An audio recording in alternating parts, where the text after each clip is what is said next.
Hi students, we are studying NMR spectroscopy.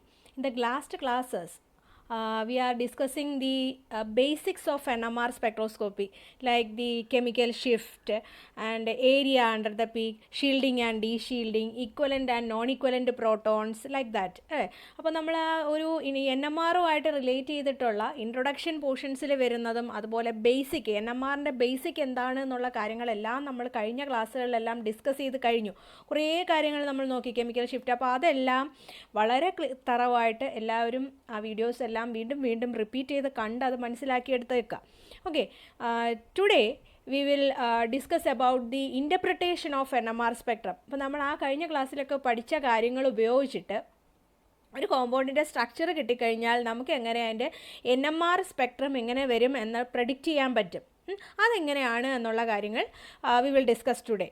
Okay, അത് ഒരുപാട് 2-3 കോമ്പൗണ്ടുകൾ പഠിക്കണം. Today we will discuss about the NMR spectra of ethane and ethyl bromide. ഈതൈൻ്റെയും ethyl ബ്രോമൈഡിൻ്റെയും structure നമുക്ക് അതിൻ്റെ ആ NMR സ്പെക്ട്ര എങ്ങനെ വരും എന്നുള്ള കാര്യങ്ങൾ ഇന്നത്തെ ക്ലാസ്സിൽ ഡിസ്കസ് ചെയ്യാം. Okay, first one ethane. നമുക്കറിയാം ഈതെയിൻ്റെ സ്ട്രക്ചർ എന്താണ്? CH3CH3, 2 കാർബൺ, അതിനകത്ത് hydrogens are present. That is the structure is like the CH3CH3. അപ്പോൾ ഒരു സ്ട്രക്ചർ അറിഞ്ഞു കഴിഞ്ഞാൽ ആദ്യം ചെയ്യേണ്ട എന്താണ്? നമ്മൾ അതിന് NMR ആണ് എടുക്കുക നമ്മുടെ ലക്ഷ്യമെങ്കിൽ you have to check how many types of protons are present in our compound. അപ്പോൾ നോക്കുക നമ്മുടെ കോമ്പൗണ്ടിനകത്ത് എത്ര ടൈപ്പ് പ്രോട്ടോൺ ഉണ്ട്. അങ്ങനെയാണെങ്കിൽ നമ്പർ ഓഫ് പ്രോട്ടോൺസ് കിട്ടിക്കഴിഞ്ഞാൽ നമുക്ക് നെക്സ്റ്റ് ജോലി എന്ന് പറയുന്നത് എന്താണ്?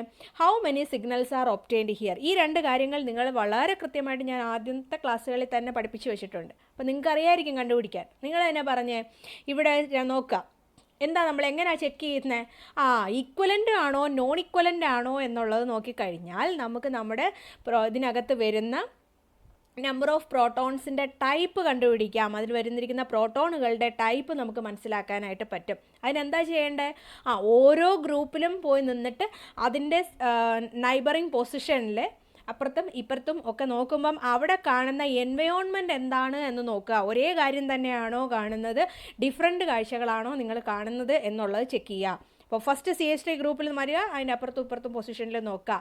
ഇവിടെ അടുത്ത കാർബണിന് പോവുക, അവിടെയും അപ്പുറവും ഇപ്പുറവും ഉള്ള കാര്യങ്ങൾ നിങ്ങൾ നിരീക്ഷിക്കാം. Here you can clearly visualise both are equal. Then we can say that this both CH3 group contain equivalent protons.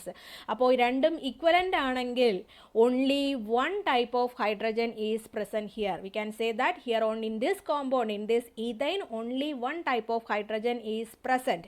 Equivalent പ്രോട്ടോണുകളല്ലേ? അപ്പോൾ അങ്ങനെ ഒരു ടൈപ്പ് മാത്രമേ ഉള്ളൂ എങ്കിൽ then we will get how many signals? എത്ര സിഗ്നൽ കിട്ടും? സിഗ്നൽ എന്ന് പറയുന്നത് പ്രോട്ടോണുകളുടെ എണ്ണത്തിന് ഈക്വലാണ്. അപ്പോൾ ഇവിടെ ഒറ്റ ടൈപ്പേ ഉള്ളൂ എങ്കിൽ V will get only 1 signal. ഒറ്റൊരു സിഗ്നലേ നമുക്ക് കിട്ടുള്ളൂ. അങ്ങനെയാണെങ്കിൽ അപ്പോൾ അത് നമ്മൾ മനസ്സിലാക്കി കഴിഞ്ഞാൽ പിന്നെ ഇതിനകത്ത് വേറെ കാര്യങ്ങളൊന്നും നോക്കണ്ട. അതായത് പിന്നെ ഒറ്റൊരു പീക്കല്ലേ ഉള്ളൂ. ദെയർഫോർ നമുക്കിപ്പോൾ നമ്മുടെ TMSൻ്റെ അടുത്ത് വരുന്നത് ഏതാണ്? ഹൈ റെസൊല്യൂഷൻ റീജിയണിൽ പോവോ, ലോ റെസൊല്യൂഷൻ റീജിയണിൽ പോവോ, ഡെൽറ്റ റീജിയണിൽ പോവോ, അതൊന്നും നമുക്ക് ചെക്ക് ചെയ്യേണ്ട. ഒരൊറ്റ സിഗ്നലേ ഉള്ളൂ. അപ്പോൾ TMS കഴിഞ്ഞാൽ നമ്മുടെ എന്തായാലും ഈ CH3യുടെ പീക്ക് വരും നമുക്കറിയാം. Then you can draw the low resolution NMR spectrum അല്ലേ? അപ്പോൾ നമുക്ക് ലോ റെസൊല്യൂഷൻ NMR സ്പെക്ട്രം വരയ്ക്കാം. അതെങ്ങനെയായിരിക്കും? That will be like this. TMSൻ്റെ signal is at 0 delta value and delta value increases from right to left. ഇതെല്ലാം നിങ്ങൾ വരച്ചിരിക്കണം.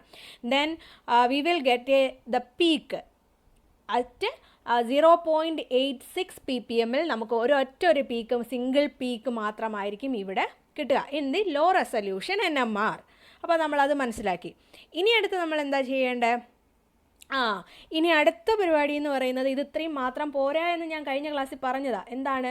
If we are taking the high resolution NMR, in some cases we will get splitting patterns അല്ലേ? ഒരൊറ്റ peak ആയിരിക്കില്ല കിട്ടുക, splitting കിട്ടും. അപ്പോൾ ഇവിടെയും check whether it will split or not. If it will split, then how many splittings are possible here എന്നുള്ളത് നമ്മൾ നോക്കണം. അതായത് ഇവിടെ ഇപ്പോൾ നമുക്കൊരു കിട്ടി. അപ്പോൾ നമ്മളിപ്പോൾ ഹൈ റെസൊല്യൂഷൻ NMR എടുക്കുകയാണെങ്കിൽ നമുക്ക് ഞാൻ പറഞ്ഞു അവിടെ നമുക്ക് സ്പ്ലിറ്റിംഗ് പാറ്റേൺസ് കാണാം. അപ്പോൾ ഈ പറഞ്ഞിരിക്കുന്നതിനകത്ത് സ്പ്ലിറ്റിംഗ് നടക്കുമോ, നടന്നു കഴിഞ്ഞാൽ നമുക്ക് എത്ര സിഗ്നൽ എത്രയായിട്ടായിരിക്കും സ്പ്ലിറ്റ് ചെയ്യുക എന്നുള്ളത് നമ്മൾ നോക്കണം. അപ്പോൾ നമ്മുടെ കോമ്പൗണ്ട് ഏതാണ്? CH3 CH3 both are equivalent protons. അപ്പോൾ ഇവിടെ സ്പ്ലിറ്റിംഗ് നടക്കുമോ ഇല്ലയോ? നിങ്ങൾ തന്നെ പറഞ്ഞേ, സ്പ്ലിറ്റിംഗ് നടക്കുമോ ഇല്ലയോ എന്നുള്ളത്. ഇവിടെ സ്പ്ലിറ്റിംഗ് നടക്കില്ല. എന്താണ്? It is not going to show any spin coupling, that is it will not split. അതായത് നമ്മൾ കഴിഞ്ഞ ക്ലാസ്സിൽ ഒരു സ്പിൻ കപ്ലിംഗ് പറയുന്ന സമയത്ത് ഞാൻ അതിൻ്റെ റൂൾസ് പഠിപ്പിച്ചപ്പോൾ ഒരു കാര്യം പറഞ്ഞിട്ടുണ്ടായിരുന്നു. എന്താണ്? Spin coupling will work only between non equivalent protons. പ്രോട്ടോണുകൾ നോൺ ഇക്വലൻ്റ് ആണെങ്കിൽ മാത്രമേ അവിടെ സ്പിൻ കപ്ലിംഗ് നടക്കുകയുള്ളൂ, എങ്കിൽ മാത്രമേ സ്പ്ലിറ്റിംഗ് നടക്കുകയുള്ളൂ. അപ്പോൾ നോൺ ഇക്വലൻ്റ് പ്രോട്ടോൺ മീൻസ് ഒരാൾ CH3 ഒരാൾ CH2, അവിടെ ഡിഫറെൻറ്റ് ടൈപ്പ് ഓഫ് പ്രോട്ടോണുകൾക്കിടയിൽ മാത്രമേ കപ്ലിംഗ് വരുള്ളൂ, എങ്കിൽ മാത്രമേ അവിടെ സ്പ്ലിറ്റിംഗ് നടക്കുകയുള്ളൂ. അപ്പോൾ ഹിയർ എന്താ പറഞ്ഞിരിക്കുന്നത്? All hydrogens are chemically equivalent. All the hydrogens are chemically equivalent, and we know that the equivalent protons does not split each other. Equivalent protonകൾ സ്പ്ലിറ്റ് ചെയ്യില്ല. അത് അതായത് ഇപ്പം നിങ്ങൾ വിചാരിച്ചിട്ടുണ്ടാവും എന്താണ്, പലരും ചിന്തിച്ചിട്ടുണ്ടാവുക CH3 ഒരു CH3 മറ്റേ CH3 സ്പ്ലിറ്റ് ചെയ്യുക. അപ്പോൾ N+1 അതിൻ്റെ നൈബറായിട്ട് മൂന്ന് എണ്ണം ഉണ്ടല്ലോ. അപ്പോൾ നമുക്ക് ഒരു പീക്കല്ലേ കിട്ടിയിട്ടുള്ളൂ, എന്തായാലും അപ്പുറവും ഇപ്പുറമായിട്ട് 6 എണ്ണം ഉണ്ട്. അപ്പോൾ 6+1 അങ്ങനെയൊക്കെ നിങ്ങൾ ചിന്തിച്ചിട്ടുണ്ടാവും. അങ്ങനെ ഒന്നുമല്ല, ഇവിടെ സ്പ്ലിറ്റിംഗ് നടക്കില്ല. എന്തുകൊണ്ടാണ്? Equivalent protons will not split each other. മറന്നു പോരുത്, നോൺ ഈക്വലൻ്റ് പ്രോട്ടോണുകൾ മാത്രമേ കപ്ലിംഗ് നടക്കൂ, എങ്കിൽ മാത്രമേ അവിടെ സ്പ്ലിറ്റിങ്ങും പോസിബിൾ ആവുള്ളൂ. ഇവിടെ all the hydrogens are chemically equivalent and they do not split each other. Chemically equivalent ആണെങ്കിൽ അവിടെ സ്പ്ലിറ്റിംഗ് നടക്കില്ല. Therefore, we will get only one signal in the NMR spectra of this compound. Ethane, nammalipo high resolution, if we are taking the high resolution NMR also, there also you can see only one signal like this, and that signal is called singlet. പേര് മറന്നു പോരുത്, നമ്മൾ പഠിച്ചതാണ് കഴിഞ്ഞ ക്ലാസ്സിൽ. 1 ആണെങ്കിൽ singlet, it is called singlet. അപ്പം high resolution NMR എടുത്താലും അത് ഇങ്ങനെ തന്നെ ആയിരിക്കും നമുക്ക് കിട്ടുക. ഒരൊറ്റ peak 0.86 ppm we will get only one signal, that is a singlet. മറന്നു പോരുത്. അപ്പോൾ ഇതാണ് ഈഥൈൻ്റെ NMR സ്പെക്ട്ര എക്സ്പ്ലെയിൻ ചെയ്യേണ്ടത്, ഈ രീതിയിലാണ്. ഓക്കെ, അപ്പോൾ നമുക്കിനി അടുത്ത കോമ്പൗണ്ട് ഒന്ന് എക്സ്പ്ലെയിൻ ചെയ്ത് നോക്കാം. അടുത്ത് ഞാൻ പറഞ്ഞത് ഏതാ? Ethyl bromide. അപ്പോൾ ethyl bromide, it structure is CH3CH2Br. CH3CH2Br. ഇവിടെ ഞാൻ ശരിക്കും എന്താ ചെയ്തത്? നമ്മുടെ ഈഥൈൻ്റെ സ്ട്രക്ചറില്ലേ, ഈഥൈൻ എന്തായിരുന്നു? CH3CH3. ആ CH3CH3 ഈഥൈൻ്റെ here we are replacing one of the hydrogen with bromine atom. ഒരു CH3 ഗ്രൂപ്പിൽ നിന്നും ഒരു ഹൈഡ്രജനെ റീപ്ലേസ് ചെയ്തിട്ട് അവിടെ ഒരു ബ്രോമിൻ ഗ്രൂപ്പിനെ ഞാൻ അറ്റാച്ച് ചെയ്തു, ബ്രോമിൻ ആറ്റത്തെ അറ്റാച്ച് ചെയ്തു. ഇതെന്താ ശരിക്കും ഞാനിവിടെ ചെയ്തിരിക്കുന്നത്? What is A bromine? This bromine is an electronegative group. ഒരു ഇലക്ട്രോനെഗറ്റീവ് ആറ്റമാണ് ബ്രോമിൻ. അപ്പോൾ ഞാൻ ശരിക്കും ചെയ്തിരിക്കുന്നത് ആ ഒരു ഹൈഡ്രജനെ മാറ്റിയിട്ട്, നമ്മുടെ ഈഥൈനകത്തുനിന്ന് ഒരു ഹൈഡ്രജനെ മാറ്റിയിട്ട് അവിടെ ഒരു ഇലക്ട്രോനെഗറ്റീവ് ഗ്രൂപ്പിനെ കൊണ്ടുവന്നു അല്ലേ. അപ്പോൾ ഇതിപ്പോൾ നിങ്ങൾ പഠിക്കുമ്പോൾ അവിടെ ഇലക്ട്രോനെഗറ്റീവായിട്ടുള്ള ആരുടെ കാര്യത്തിലും ഇത് ബാധകമാണ്. ബ്രോമിനാവാം, ക്ലോറിനാവാം. ഓക്കെ, അപ്പോൾ നമ്മളവിടെ ഇലക്ട്രോനെഗറ്റീവ് ഗ്രൂപ്പ് ഇൻട്രൊഡ്യൂസ് ചെയ്തു. അങ്ങനെ വരുമ്പം എന്ത് സംഭവിക്കും? നമ്മുടെ ഈഥൈനകത്ത് ഇലക്ട്രോനെഗറ്റീവ് ഗ്രൂപ്പ് ഇൻട്രൊഡ്യൂസ് ചെയ്തപ്പോൾ that will become ethyl bromide. And ഇനി ഈഥൈൽ ബ്രോമൈഡിൻ്റെ NMR സ്പെക്ട്ര നമുക്ക് എങ്ങനെ ഇൻ്റർപ്രറ്റ് ചെയ്യാം? അതിൻ്റെ സ്പെക്ട്ര നേരത്തെ പോലെ കിട്ടുമോ, അതേ എന്തെങ്കിലുമൊക്കെ വ്യത്യാസം അവിടെ ഉണ്ടാവുമോ എന്നൊക്കെ ഉള്ള കാര്യങ്ങൾ നമുക്ക് ചെക്ക് ചെയ്യണം. അപ്പം സ്ട്രക്ചർ നമുക്ക് മനസ്സിലായി. എന്താണ് നമ്മുടെ ആദ്യത്തെ പരിപാടി? സ്ട്രക്ചർ മനസ്സിലായി കഴിഞ്ഞാൽ ആദ്യം നിങ്ങൾ ചെയ്യാൻ പോകുന്നത് എന്താണ്? How many types of protons are present here in this compound എന്നുള്ളത് ആദ്യം നിങ്ങൾ ചെക്ക് ചെയ്യുക. അത് കഴിഞ്ഞിട്ട് പ്രോട്ടോണുകളുടെ എണ്ണം കിട്ടിക്കഴിഞ്ഞാൽ നിങ്ങൾക്ക് അടുത്ത് ചെക്ക് ചെയ്യേണ്ട പരിപാടി, അല്ലെങ്കിൽ അടുത്ത് നിങ്ങൾക്ക് സ്വാഭാവികമായും പറയാൻ പറ്റുന്നത് എന്താണ്? How many signals R obtain here. ഈ രണ്ട് കാര്യങ്ങളാണ് ഏത് NMR എടുത്താലും ആദ്യം നിങ്ങൾ ചെയ്യേണ്ടത്. അപ്പോൾ നോക്കിയിട്ട് പറഞ്ഞേ, നിങ്ങൾ തന്നെ പറഞ്ഞേ ഇവിടെ എത്ര ടൈപ്പ് പ്രോട്ടോണുകളുണ്ട്. ഞാൻ കഴിഞ്ഞ് പറഞ്ഞു തന്ന അതേ കാര്യം കോമ്പൗണ്ടിൽ അപ്ലൈ ചെയ്താൽ മതി. ഫസ്റ്റ് കാർബണിൽ വന്ന് നോക്കുക, അപ്പുറം ഇപ്പുറമൊക്കെ ചെക്ക് ചെയ്യുക. സെക്കൻഡ് കാർബണിൽ പോവുക, അപ്പുറം അതിന് എത്ര കാർബണുകളുടെ എണ്ണം കൂടിയാലും ഓരോന്നിനകത്തും പോയി നിന്നിട്ട് നിങ്ങൾ നോക്കിക്കഴിഞ്ഞാൽ അവിടെ ടൈപ്പ് കണ്ടുപിടിക്കാൻ ഇറ്റ്സ് സോ ഈസി. ഓക്കെ, പറഞ്ഞേ എത്ര ടൈപ്പ് പ്രോട്ടോണുകളുണ്ടായിരിക്കും? Here 2 different types of protons are present അല്ലേ? അത് നമുക്ക് നന്നായിട്ട് അറിയാം. ഒന്ന് CH3, ഒരെണ്ണം CH2. അപ്പോൾ എന്തായാലും 2 ടൈപ്പ് പ്രോട്ടോണേ ഉള്ളൂ ഇവിടെ. 2 ടൈപ്പ് പ്രോട്ടോണുകളുണ്ട്. അതിനെയാണ് ഞാൻ A എന്നും B എന്നും റെപ്രസെൻറ്റ് ചെയ്തിരിക്കുന്നത്. നിങ്ങളും തെറ്റിപ്പോകാണ്ടിരിക്കാനായിട്ട് അപ്പോൾ നമുക്ക് മുന്നോട്ടുള്ള എക്സ്പ്ലനേഷൻസിന് ഇത് കുറച്ചുകൂടെ സഹായിക്കും. ഈ A B എന്ന് മെൻഷൻ ചെയ്യുന്നത് തിരിച്ച് എഴുതാലും പ്രശ്നമൊന്നുമില്ല. പക്ഷേ ആ ഒരു കറക്റ്റ് നമുക്ക് എക്സ്പ്ലനേഷൻ വരുമ്പോൾ ഇങ്ങനെ ഒരു മാർക്കിംഗ് കൊടുത്തു കഴിഞ്ഞാൽ നമുക്ക് ചെയ്യാൻ എളുപ്പമായിരിക്കും. ഓക്കെ, അപ്പോൾ mark it as A and B. Okay, then അപ്പോൾ നമ്മളിപ്പോൾ 2 different type protons are present നമ്മൾ കണ്ടുപിടിച്ചു. അങ്ങനെയാണെങ്കിൽ how many signals will obtained in the NMR spectrum? In the low resolution NMR spectrum we can see 2 NMR signals. 2 NMR സിഗ്നലുകൾ നമുക്ക് കാണാൻ പറ്റും. അത് നമുക്ക് മനസ്സിലായി. 2 ടൈപ്പ് ഉണ്ട്, അതുകൊണ്ട് 2 സിഗ്നലും കിട്ടും എന്നുള്ളത് നമ്മൾ മനസ്സിലാക്കി. അപ്പോൾ ഇനി നമുക്ക് അടുത്ത നമ്മൾ എന്താ ശരിക്കും ചെയ്യേണ്ടത്? ആ ലോ റെസൊല്യൂഷൻ NMR സ്പെക്ട്രയുടെ ആ പീക്ക് നമ്മൾ വരയ്ക്കണം. അപ്പോൾ ആ പീക്ക് വരയ്ക്കണമെങ്കിൽ ഇവിടെ ഒരു ജോലിയും കൂടെ നിങ്ങൾ ചെയ്തേ പറ്റൂ. എന്താണ്? Check which signal will be in the low resolution NMR or which signal will be on the high delta value region and which will come in the low delta value region. അതറിയണം. ചുമ്മാ നമുക്കെടുത്ത് വരയ്ക്കാൻ പറ്റുമോ? ആര് high delta റീജിയനിൽ വരും, ഏത് signal law delta റീജിയനിൽ വരും എന്നുള്ളത് നമ്മൾ കണ്ടുപിടിക്കണം. അത് കണ്ടുപിടിക്കേണ്ട കാര്യങ്ങളെക്കുറിച്ചുള്ള ക്ലിയർ ആയിട്ട് മുന്നത്തെ ക്ലാസ്സുകളിൽ ഞാൻ പറഞ്ഞു തന്നിട്ടുണ്ട്. എന്താണ് ഇവിടെ ഇപ്പം വന്നിരിക്കുന്നത്? അതങ്ങനെ നമ്മൾ കണ്ടുപിടിക്കാം. ഇലക്ട്രോ നെഗറ്റീവ് ഗ്രൂപ്പ് അറ്റാച്ച് ചെയ്തിട്ടുണ്ട്. അപ്പോൾ ഇലക്ട്രോ നെഗറ്റീവ് ഗ്രൂപ്പ് വന്നാൽ അവിടെ ഷീൽഡിംഗ് ഉണ്ടാവുമോ, ഡി ഷീൽഡിംഗ് വരുമോ, ആർക്ക് ഡി ഷീൽഡിംഗ് വരും, ഇപ്പോൾ ആ ഡി ഷീൽഡിംഗ് എഫക്റ്റ് എങ്ങനെയാണ്, ഈ വക കാര്യങ്ങളെല്ലാം മുന്നേ ഉള്ള വീഡിയോസിലുണ്ട്. അത് മനസ്സിലായിട്ടില്ലാത്തവർ എന്തെങ്കിലും ഡൗട്ട്സോ കാര്യങ്ങളോ ഉണ്ടെങ്കിൽ വീണ്ടും പഠിച്ചോളുക. കാരണം അതെല്ലാം നമ്മൾ ഇതിനകത്ത് ഇനി മുന്നോട്ടുള്ള ബാക്കി കോമ്പൗണ്ടുകളിലും നമുക്ക് അപ്ലൈ ചെയ്യേണ്ടി വരും. സോ അത് മുന്നേ ഉള്ള വീഡിയോസ് തറവായിക്കൊള്ളുക. ഓക്കെ, അപ്പോൾ അതെല്ലാം പറഞ്ഞിട്ടുള്ളതാണ്.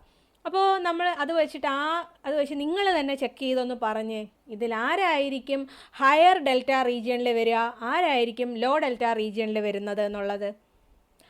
നമുക്കറിയാം ഇലക്ട്രോ നെഗറ്റീവ് ഗ്രൂപ്പ് അറ്റാച്ച് ചെയ്തിട്ടുണ്ടെങ്കിൽ ആ അറ്റാച്ച് ചെയ്തിരിക്കുന്ന കാർബൺ ഏതാണോ അതിനകത്ത് വരുന്ന ഹൈഡ്രജൻസിൻ്റെ സിഗ്നലുകളായിരിക്കും ഹൈ ഡെൽറ്റ റീജിയനിൽ ഉണ്ടാവുക. അതെങ്ങനെ വരുന്നു എന്നൊക്കെ നമ്മൾ പഠിച്ചതാണ്. ഓക്കെ, അപ്പോൾ നമുക്ക് നമ്മുടെ ബി അല്ലെങ്കിൽ CH2ൻ്റെ സിഗ്നലായിരിക്കും in the high delta region. അതായത് നമ്മുടെ left hand side of the NMR സ്പെക്ട്രത്തിൽ നമുക്ക് കിട്ടുന്നത് CH2ൻ്റെ സിഗ്നലായിരിക്കും. TMSൻ്റെ സിഗ്നലിൻ്റെ തൊട്ടടുത്തായിട്ട് ആരും കാണും? CH3യുടെ സിഗ്നലും ഉണ്ടായിരിക്കും. അപ്പോൾ ഇനി നമുക്ക് എന്ത് ചെയ്യാം? നമ്മുടെ ലോ റെസൊല്യൂഷൻ NMR സ്പെക്ട്ര വരയ്ക്കാം. Then the low resolution NMR spectra will be that will be like this. TMSൻ്റെ തൊട്ടടുത്തായിട്ട് CH3യുടെ പീക്ക് കഴിഞ്ഞിട്ട് നമ്മുടെ CH2ൻ്റെ പീക്ക്, അതായത് Aയുടെ പീക്കും Bയുടെ പീക്കും. അപ്പോൾ അതിൻ്റെ വാല്യൂവും കൂടെ നിങ്ങൾ ഓർത്തിരിക്കുക. അതിൽ the delta value corresponding to A, that is 1.69 ppm and corresponding to B will be 3.34 ppm. അപ്പം നമ്മുടെ ലോ റെസൊല്യൂഷൻ NMR നിങ്ങൾ കണ്ടു കഴിഞ്ഞു. ഇനി ഇവിടെ ശരിക്കും പറഞ്ഞാൽ നമുക്ക് സ്പ്ലിറ്റിംഗ് ഒന്നും കാണാൻ പറ്റുന്നില്ല അല്ലേ? If we want to see the splitting pattern here in the low resolution NMR you cannot see any splitting pattern. അപ്പോൾ നമുക്ക് സ്പ്ലിറ്റിംഗ് പാറ്റേൺ കാണണമെങ്കിൽ നമ്മൾ എന്ത് ചെയ്യണം? ഹൈ റെസൊല്യൂഷൻ NMR സ്പെക്ട്രം എടുത്തു നോക്കണം. അപ്പോൾ അത് നമുക്ക് പറയാം. അതിന് മുന്നേ കുറച്ച് കാര്യങ്ങളും കൂടെ നമ്മളിവിടെ എഴുതണം. എന്താണ്? കുറച്ച് കാര്യങ്ങളും കൂടെ നമ്മൾ മനസ്സിലാക്കണം. എന്താണ്? അപ്പോൾ അടുത്ത സ്റ്റെപ്പിൽ അപ്പോൾ ഇവിടെ ഇപ്പോൾ നമ്മൾ ഇനി അടുത്ത് ചെയ്യാൻ പോകുന്നത് എന്താണ്? What is the area under the peak? ഇതും നമ്മൾ പഠിച്ചു. എന്താണ് ഏരിയ അണ്ടർ ദ പീക്ക്? നമ്മൾ പറഞ്ഞതാണ് ഒരു പീക്കിന് കറസ്പോണ്ടിങ് ആയിട്ട് ഉള്ള ആ പീക്കിന് കാരണമായിട്ടുള്ള അതെവിടെ നിന്നാണോ ഒറിജിനേറ്റ് ചെയ്ത് വന്നിരിക്കുന്നത് അതിനകത്തെ എത്ര പ്രോട്ടോണുകളുണ്ട് അതിനെ ഡിപ്പെൻഡ് ചെയ്തിരിക്കും നമ്മുടെ പീക്കിൻ്റെ area. That is the intensity. Peak area we can say it is peak area or intensity of a peak. That depends upon the number of hydrogens. അല്ലേ? അപ്പോൾ hydrogen where the peak is originating from. അപ്പോൾ നമ്മൾക്ക് പറയാം here A എന്ന് പറയുന്നത് ഏതിൻ്റെ പീക്കാണ്? CH3യുടെ പീക്ക്. അതുപോലെ BO that is here the peak A is originating from the CH3 and peak B will be originating from the CH2. അപ്പോൾ നമുക്കിതിനകത്തുനിന്ന് എന്ത് മനസ്സിലായി? Here the peak A is originating from 3 hydrogens. 3 ഹൈഡ്രജനിൽ നിന്നല്ലേ വന്നേ. Therefore its area is 3 units. And peak B is originating from 2 hydrogens, that is CH2.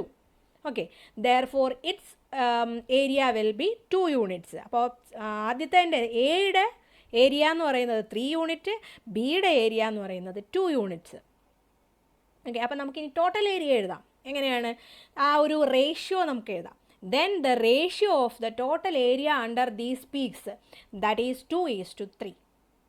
Clear? ആ area എഴുതുന്നതിലൊന്നും ഒരു ഡൗട്ടും വരാൻ സാധ്യതയില്ല. കഴിഞ്ഞ ക്ലാസ്സിൽ ഞാൻ നന്നായിട്ട് പറഞ്ഞു തന്നതാണ് എങ്ങനെയാണ് അതിന് കറസ്പോണ്ടിങ് ആയിട്ട് വരുന്ന ഏതാണ്, എവിടെ നിന്നാണോ ഒറിജിനേറ്റ് ചെയ്ത് വന്നിരിക്കുന്നത് അവിടെ എത്ര ഹൈഡ്രജൻ ഉണ്ടായിരുന്നു അതായിരിക്കും അതിൻ്റെ സിഗ്നലിൻ്റെ ഇൻറ്റൻസിറ്റി അല്ലെങ്കിൽ പീക്ക് ഏരിയ എന്ന് നമ്മൾ റെപ്രസെൻറ്റ് ചെയ്യുന്നത്. ഇവിടെ ഇപ്പോൾ നമ്മൾ CH3-ക്കകത്ത് 3 ഹൈഡ്രജൻ ഉണ്ട്. ദെയർഫോർ ഫസ്റ്റ് വൺ എയുടെ ഇൻറ്റൻസിറ്റി എന്ന് പറയുന്നത് അല്ലെങ്കിൽ എയുടെ ഏരിയ എന്ന് പറയുന്നത് 3 യൂണിറ്റ്സ് ആയിരിക്കും. Second one originates from CH2, there 2 hydrogens are present, therefore its area is 2 units. That is the ratio will be 2:3. ഇത്രയും നമ്മൾ എഴുതി. അപ്പോൾ ഇതും മനസ്സിലാക്കിയതിന് ശേഷം ഇനി നമുക്ക് സ്പ്ലിറ്റിംഗ് നോക്കാം. ഓക്കെ, അപ്പോൾ നമ്മൾ ഇനി if we are taking the high resolution NMR, അപ്പോൾ നമ്മൾ ഹൈ റെസൊല്യൂഷൻ NMR എടുക്കുകയാണെങ്കിൽ ഞാൻ പറഞ്ഞതാണ് there you can see the splitting pattern.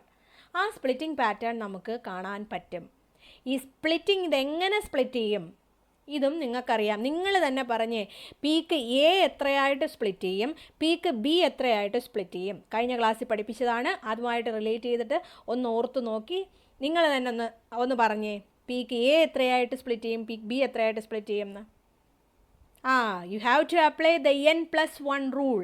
അപ്പോൾ ഇവിടെ നമ്മൾ ചെയ്യേണ്ട N+1 റൂൾ എടുക്കുമ്പോൾ ആ പീക്ക് ഒറിജിനേറ്റ് ചെയ്ത് വന്ന സ്ഥലത്തെ പ്രോട്ടോണുകളുടെ എണ്ണമല്ല എടുക്കേണ്ടത്, അതിൻ്റെ നൈബറിങ് ആയിട്ടുള്ള പ്രോട്ടോണുകളുടെ എണ്ണം എടുക്കണം. നമ്മൾ പഠിച്ചതാ. അപ്പോൾ ഇവിടെ ഇപ്പോൾ നമ്മുടെ പീക്ക് എയുടെ നിങ്ങൾക്ക് സ്പ്ലിറ്റിംഗ് എടുക്കണമെങ്കിൽ എക്കകത്ത് എത്ര പ്രോട്ടോണുകളുണ്ട് അല്ലെങ്കിൽ CH3-ക്ക് എത്ര പ്രോട്ടോൺ ഉണ്ട് എന്നുള്ളതല്ല നോക്കേണ്ടത്, CH3-യുടെ പരിസര പ്രദേശങ്ങളിൽ നൈബറിങ് ആയിട്ട് വരുന്ന പ്രോട്ടോണുകളുടെ എണ്ണം +1. ഹിയർ CH3-യുടെ അടുത്ത് CH2 ഉണ്ട്. അപ്പോൾ CH2-ൽ എത്ര പ്രോട്ടോൺ ഉണ്ട് ആ എണ്ണം എടുക്കുക, ദാറ്റ് +1. അത്രയുമായിരിക്കും നമ്മുടെ CH3-യുടെ പീക്ക് സ്പ്ലിറ്റ് ചെയ്യുന്നത്. ഓക്കെ, ക്ലിയർ അല്ലേ? ഓക്കെ, അപ്പോൾ the peak due to CH3 that will split in to 3. എങ്ങനെയാണ്? 2 + 1. അതെ, because this CH3 has 2 neighbouring protons. CH3-ക്ക് 2 നൈബറിങ് പ്രോട്ടോൺസ് ഉണ്ട്. Since there are 2 hydrogens, this CH3 peak will split in to 2 + 1, 3 ആയിട്ടായിരിക്കും split ചെയ്യുക. Therefore instead of a singlet നമുക്ക് low resolution NMR സ്പെക്ട്രയിൽ ഒരു singlet കിട്ടിയ സ്ഥാനത്ത് in the high resolution NMR we will get a triplet. അപ്പോൾ 3 ആണെങ്കിൽ നമ്മൾ അതിന് എന്ത് പറയുമെന്നാണ് പറഞ്ഞ triplet. That is like this. ഇങ്ങനെ ആയിരിക്കും നമുക്ക് കിട്ടുക. അവിടെ പിന്നെ ആ ഒരു നമ്മളിപ്പോൾ ലോ റെസൊല്യൂഷൻ NMR പറഞ്ഞ സമയത്ത് ഞാൻ വാല്യൂ പറഞ്ഞു തന്നു ഡെൽറ്റ 1.69. ഇവിടെയും ആ 1.69 തന്നെ ആയിരിക്കും നമുക്ക് കിട്ടുക, അതിലൊന്നും വ്യത്യാസം വരില്ല. പിന്നെ പക്ഷേ 3 സ്പ്ലിറ്റ് ചെയ്തിട്ടുണ്ടാവും. സിംഗിൾ പീക്ക് കിട്ടുന്നതിൻ്റെ സ്ഥാനത്ത് we will get a triplet, 3 പീക്കായിട്ടായിരിക്കും കിട്ടുക. അപ്പം നമ്മുടെ എയുടെ കാര്യം മനസ്സിലായി. ഇനി ബിയോ? The peak B. ആ പീക്ക് ബി ശരിക്കും എങ്ങനെയാണ് വന്നിരിക്കുന്നത്? That is the peak B, that is the peak due to CH2.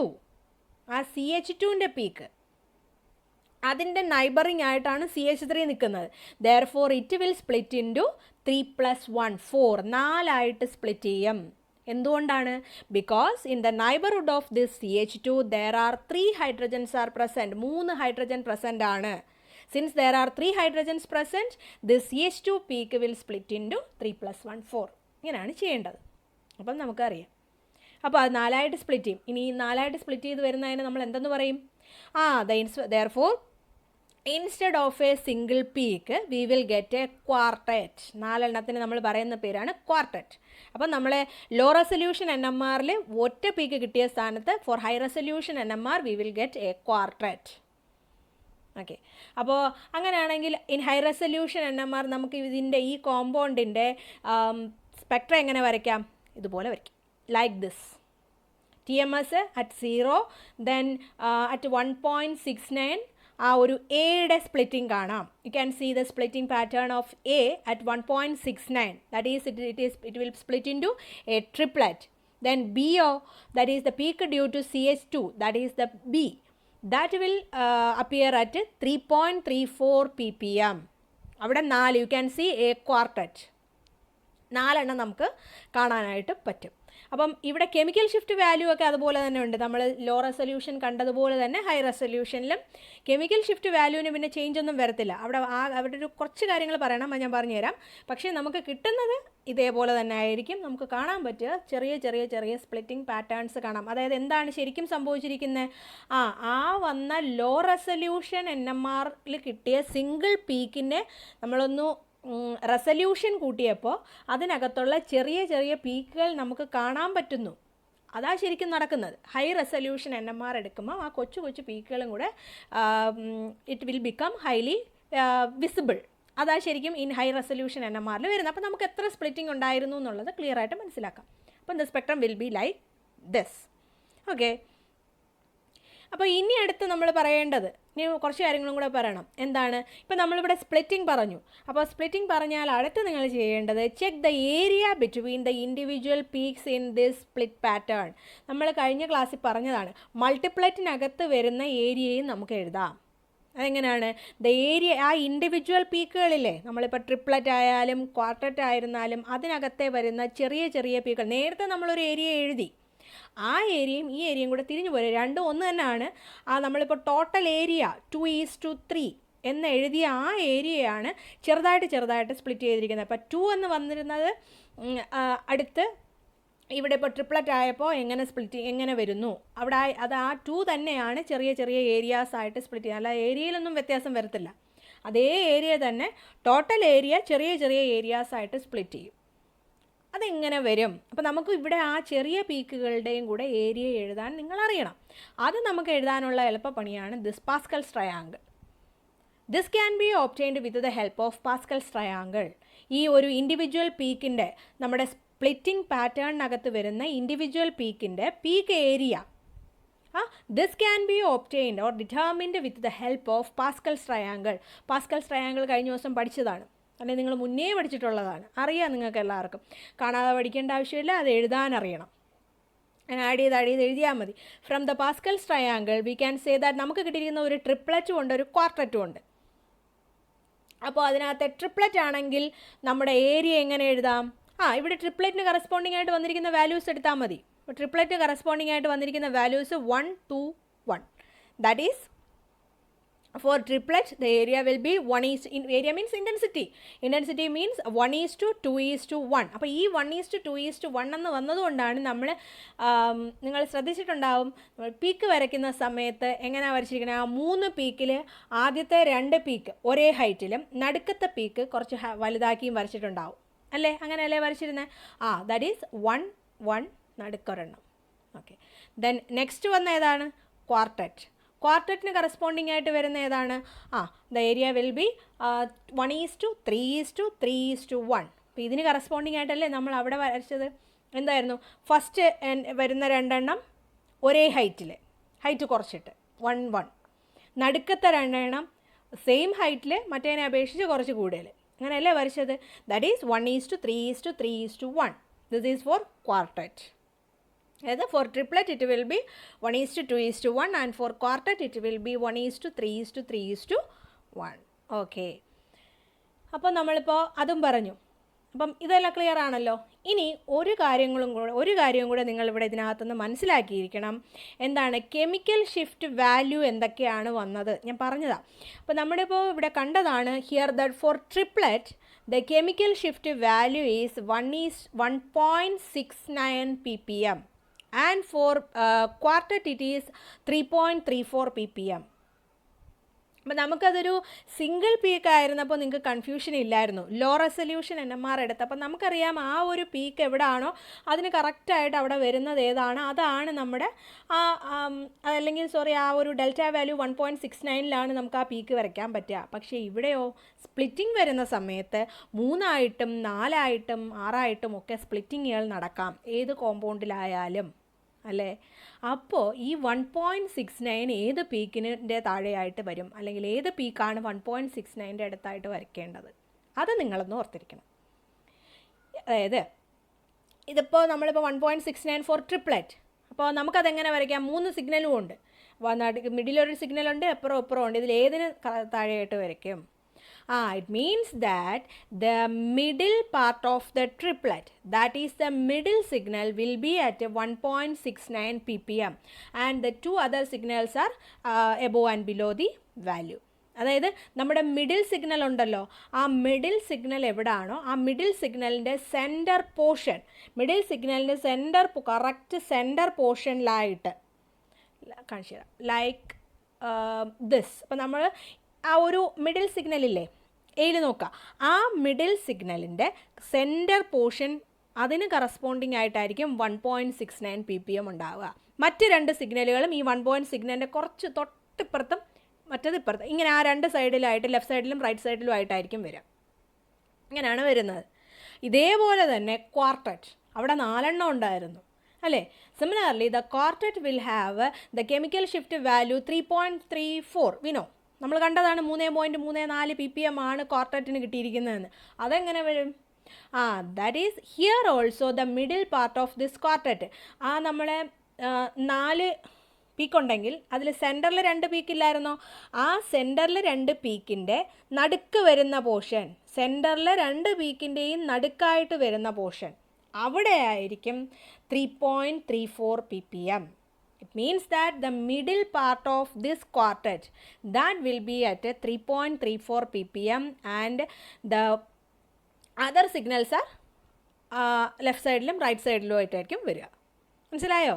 ആ ഒരു ഇതാണ് നമ്മുടെ മിഡിൽ പീക്കുകളെങ്കിൽ, ഇപ്പോൾ ക്വാർട്ടറ്റിൻ്റെ മിഡിൽ പീക്സ് ദീസ് 2, അതിൻ്റെ സെൻട്രൽ പോർഷനിൽ ഇവിടെ ആയിട്ട് നമുക്ക് we can represents the 3.34 ppm. ഇവിടെ നമുക്ക് ഡെൽറ്റ വാല്യൂ റെപ്രസെൻറ്റ് ചെയ്യാം. അതിൻ്റെ അപ്പുറത്തും ഇപ്പുറത്തും ആയിട്ടായിരിക്കും മറ്റേ 2 സിഗ്നലുകളും വരിക. ട്രിപ്ലറ്റ് ആണെങ്കിൽ ഈ സെൻറ്ററിൻ്റെ അവിടെ കറസ്പോണ്ടിങ് ആയിട്ട് ദിസ് മിഡിൽ പോയിൻറ്റിൻ്റെ ഏതാണ് മിഡിൽ പീക്കിൻ്റെ താഴെ കറസ്പോണ്ടിങ് ആയിട്ട് അതിന് താഴെയായിട്ടായിരിക്കും 1.69 വരിക. ഇങ്ങനെയാണ് നമ്മൾ ഈ സ്പ്ലിറ്റിംഗ് പാറ്റേൺ വരുമ്പം ഡെൽറ്റ വാല്യൂ ഇതിനകത്ത് റെപ്രസെൻറ്റ് ചെയ്തിരിക്കുന്നത്. ഓക്കെ, ക്ലിയർ അല്ലേ? ഓക്കെ. ദെൻ ഇനി നമുക്കിതിനകത്ത് നിങ്ങൾ ശ്രദ്ധിച്ചിട്ടുണ്ടാവും ഒരു കാര്യം കൂടെ നമ്മൾ നോക്കണം. എന്താണ്? if we are comparing the chemical shift values of ethane and ethyl bromide, നമ്മളിപ്പം ഈഥൈനും പഠിച്ചു, ഈഥൈൽ ബ്രോമൈഡും പഠിച്ചു, രണ്ടിൻ്റെയും സ്പെക്ട്രയും നിങ്ങൾ കണ്ടു. അവിടെ ഡെൽറ്റ വാല്യൂ എത്ര കിട്ടിയെന്നുള്ളതും നമ്മൾ മനസ്സിലാക്കി അല്ലേ? For ethane the delta value is 0.86 ppm. Ethane means CH3യുടെ ഡെൽറ്റ വാല്യൂ നമുക്ക് കിട്ടിയത് ഏതിലാണ്? 0.86 ppmൽ. ഈഥൈൽ ബ്രോമൈഡിൻ്റെയോ അവിടെ നമുക്ക് 2 എണ്ണം കിട്ടിയിട്ടുണ്ട്. എവിടെയൊക്കെയാണ്? 1.69ലും 3.34ലും അല്ലേ? അപ്പോൾ അവിടെ എന്തായാലും നല്ലൊരു വേരിയേഷൻ വന്നിട്ടുണ്ട് അല്ലേ? ഹിയർ ഇൻ ഈഥൈൻ അവിടെ CH3, ഇവിടെയും CH3 ഉണ്ട്. പക്ഷേ നമ്മൾ എന്താ ആകെ ചെയ്തത്? ആ CH3-ക്കകത്തുനിന്ന് ഒരു ഹൈഡ്രജനെ മാറ്റിയിട്ട് CH3-ക്കകത്തുനിന്ന് അതിലെ ഒരു CH3 ഗ്രൂപ്പിനകത്ത് ഒരു ഹൈഡ്രജനെ റീപ്ലേസ് ചെയ്തിട്ട് അവിടെ ഒരു ഇലക്ട്രോ നെഗറ്റീവായിട്ടുള്ള ബ്രോമിൻ ഈസ് അറ്റാച്ച്ഡ് ദെയർ. അങ്ങനെ അറ്റാച്ച് ചെയ്തപ്പോഴാണ് ഈ കെമിക്കൽ ഷിഫ്റ്റിന് ഇത്രയും വേരിയേഷൻ അവിടെ വന്നത്. അപ്പോൾ നമുക്ക് എന്ത് മനസ്സിലാക്കാം ഇതിനകത്തുനിന്ന്? അപ്പോൾ for ethane the chemical shift value for CH3 it is 0.86 ppm. But in ethyl ബ്രോമൈഡിൽ നമ്മൾ ആ കണ്ടിരിക്കുന്ന ഈഥൈനകത്ത് 2 കൂടെ ചേർന്നിട്ടാണ് ഒരു വന്നിരിക്കുന്നത്. അപ്പോൾ അത് ഏത് CH3ക്ക് വേണോ നമുക്ക് പറയാം. അപ്പോൾ അതിൽ ഒരു എണ്ണത്തെ മാറ്റിയിട്ട് നിങ്ങൾ ബ്രോമിൻ അറ്റാച്ച് ചെയ്തപ്പോൾ here you can see the chemical shift value in 3.34 ppm അല്ലേ? നമ്മുടെ CH2ന് വന്നിരിക്കുന്നത് 3.34 ppmലല്ലേ? That means when one of the hydrogen is replaced by an electronegative atom, like ഏതെങ്കിലും ഒരു ഇലക്ട്രോ നെഗറ്റീവ് ആറ്റം കൊണ്ടൊരു CH3-ക്കകത്ത് ഹൈഡ്രജനെ ഏതെങ്കിലും ഒരു ഇലക്ട്രോ നെഗറ്റീവ് ആറ്റം കൊണ്ട് റീപ്ലേസ് ചെയ്യുവാണെന്നുണ്ടെങ്കിൽ then the chemical shift position will go to higher delta value region. നമുക്ക് നമ്മുടെ 0.86 വളരെ കുറഞ്ഞ ഒരു ഡെൽറ്റ വാല്യൂ ആയിരുന്നു. പക്ഷേ അതിൻ്റെ കൂടെ ഒരു ബ്രോമിനും കൂടെ വന്നപ്പോൾ, ഒരു ഇലക്ട്രോനെഗറ്റീവ് ഗ്രൂപ്പ് വന്നപ്പോൾ ഡീഷീൽഡിങ് ഇൻക്രീസസ് അല്ലേ? ഡീഷീൽഡിങ് കൂടിയപ്പോൾ എങ്ങോട്ട് പോയി? അതിൻ്റെ ഡെൽറ്റ വാല്യൂ 0.86ൻ്റെ സ്ഥാനത്ത് നിന്ന് അത് സെക്കൻഡ് കോമ്പൗണ്ട് ആയപ്പോൾ എങ്ങോട്ട് മാറി? 3.34ലേക്ക് പോയി. ഹയർ ഡെൽറ്റ വാല്യൂ റീജിയണിലോട്ട് ഒരു ഷിഫ്റ്റിംഗ് നടന്നു. ഓക്കെ, ഇനി നമുക്ക് വേറൊരു കമ്പാരിസണും കൂടെ നോക്കാം. CH3 അവിടെയും ഇവിടെയും 2 CH3 ഗ്രൂപ്പ് ഉണ്ടല്ലോ. ഇവിടെയും in ethyl bromide also have A CH3 group അല്ലേ? അവിടെ ഒരു CH3 ഗ്രൂപ്പ് ഉണ്ട്. മറ്റേതിനകത്ത് നമുക്ക് കിട്ടിയ CH3യുടെ പീക്ക് എവിടെയാണ്? 0.86ലാണ് കിട്ടിയിരിക്കുന്നത്. പക്ഷേ ഇവിടെയും അവിടെ ബ്രോമിനൊന്നും അറ്റാച്ച് ചെയ്തിട്ടില്ല ആ CH3 അല്ലെങ്കിൽ എയിൽ. ബ്രോമിനോ അല്ലെങ്കിൽ ഇലക്ട്രോ നെഗറ്റീവായിട്ടുള്ള ആൾക്കാരെ ഒന്നും ആ എയിൽ അറ്റാച്ച് ചെയ്തിട്ടില്ല. പക്ഷേ അതിൻ്റെ CH3യുടെ ഡെൽറ്റ വാല്യൂ നോക്കി എത്ര വന്നിരിക്കുന്നതെന്ന്. ഇനി ethyl bromide 1.69 delta value 1.69 ppm അല്ലേ വന്നിരിക്കുന്നത് അതിൻ്റെ CH3. ശരിക്കും മറ്റേനകത്തോ 0.86. അപ്പോൾ ഒരു CH3 ഗ്രൂപ്പിന് ഇത്ര കിട്ടും എന്ന് നിങ്ങൾക്ക് ഉറപ്പിച്ചിരിക്കാൻ പറ്റത്തില്ല. കാരണം അവിടെ ഗ്രൂപ്പുകൾ വരുന്നതിനനുസരിച്ച് നമ്മുടെ കോമ്പൗണ്ടിനകത്തെ ഇലക്ട്രോ നെഗറ്റീവ്, അപ്പോൾ അതായത് ഇപ്പോൾ മുകളിലത്തെ കോമ്പൗണ്ടിൽ CH3 ഡെൽറ്റ വാല്യൂ 0.86 കിട്ടിയത് കൊണ്ട് ഈ കോമ്പൗണ്ട് വരുമ്പോഴും അവിടെ CH3 ഗ്രൂപ്പ് ഉണ്ടെങ്കിൽ അതിൻ്റെ ഡെൽറ്റ വാല്യൂ 0.86ലാണ് എന്ന് നമുക്ക് പറയാൻ പറ്റില്ല. Because in this second compound there is the presence of an electronegative group. ആ ഇലക്ട്രോനെഗറ്റീവ് ഗ്രൂപ്പ് ഡയറക്റ്റായിട്ട് അറ്റാച്ച് ചെയ്തിട്ടില്ല എങ്കിൽ പോലും some sort of deviations or some sort of shift may be happen in the delta value. അതല്ലേ 1.69ലോട്ടല്ലേ മാറിയത്? അതായത് compared to the delta value where in the ethane it is 0.86 ppm. Here also a small increase in the delta value is present. ഇവിടെയും ഒരു ചെറിയ increase വരുന്നുണ്ട്. That means we can say that whether an electronegative group is present, ഒരു electronegative group present ആയിട്ടുണ്ട്, that is in the neighboring position.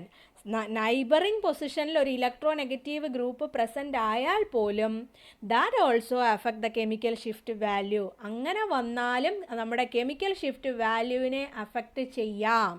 മനസ്സിലായില്ലേ? അപ്പോൾ നമ്മുടെ neighbouring പൊസിഷനിൽ ഒരു ഒരു ഇലക്ട്രോനെഗറ്റീവായിട്ടുള്ള ആൾ വന്നാലും അവിടെ നമ്മുടെ CH3 ഗ്രൂപ്പ് അല്ലെങ്കിൽ തൊട്ടടുത്തിരിക്കുന്ന ആളിന് കെമിക്കൽ ഷിഫ്റ്റിൽ വേരിയേഷൻസ് സംഭവിക്കാം. There also the chemical shift value may increases. അങ്ങനെ അവിടെയും ഇൻക്രീസ് സംഭവിക്കാം. അപ്പോൾ നമ്മളിപ്പോൾ കണ്ടു അല്ലേ?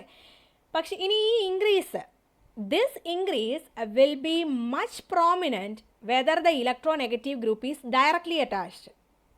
ഈ കാര്യം നിങ്ങൾക്ക് മനസ്സിലായല്ലോ അല്ലേ? അപ്പം നമ്മുടെ ഈഥൈൽ ബ്രോമൈഡും ഈഥൈനും കൂടെ കമ്പയർ ചെയ്യുവാണ് നമ്മൾ ഡെൽറ്റ വാല്യൂ. അപ്പോൾ ഈഥൈന് നിങ്ങൾ കണ്ടു ഒരൊറ്റ പീക്കേ ഉള്ളൂ, ദാറ്റ് ഈസ് അറ്റ് 0.86.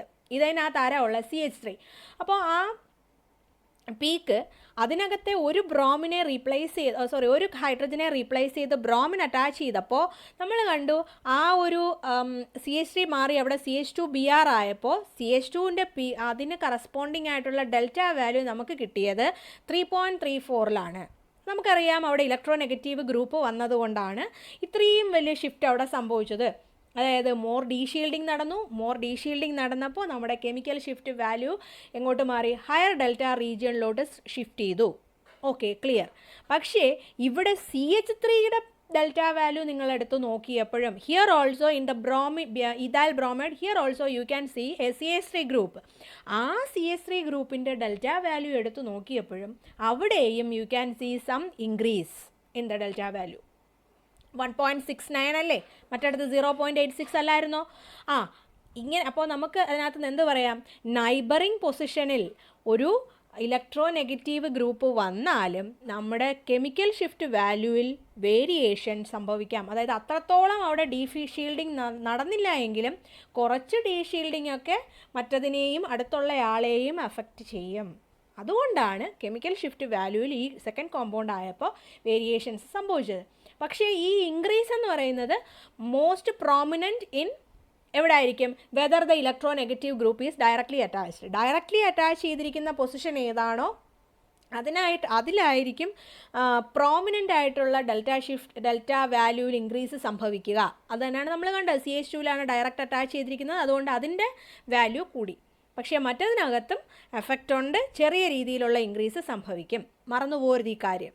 ഓക്കെ, ഇത് ഏത് ക്ലോറിൻ വന്നാലും ഒക്കെ ഇങ്ങനെ സംഭവിക്കാം. ഓക്കെ, അപ്പോൾ നമ്മളിപ്പോൾ ഇന്ന് ആകെ 2 കോമ്പൗണ്ടുകളാണ് പഠിച്ചത്. കെമിക്കൽ ഷിഫ്റ്റിൻ്റെ നമ്മുടെ NMR ഇൻ്റർപ്രിട്ടേഷൻ്റെ 2 കോമ്പൗണ്ട് പഠിച്ചു, ഈഥൈൻ ആൻഡ് ഈഥൈൽ ബ്രോമൈഡ്. അപ്പം ഇനിയും കുറച്ച് കോമ്പൗണ്ടുകളുടെ ഇൻ്റർപ്രിട്ടേഷനും കൂടെ നമുക്ക് നോക്കണം. അത് അടുത്ത ക്ലാസ്സിൽ ഡിസ്കസ് ചെയ്യാം. Okay, thank you.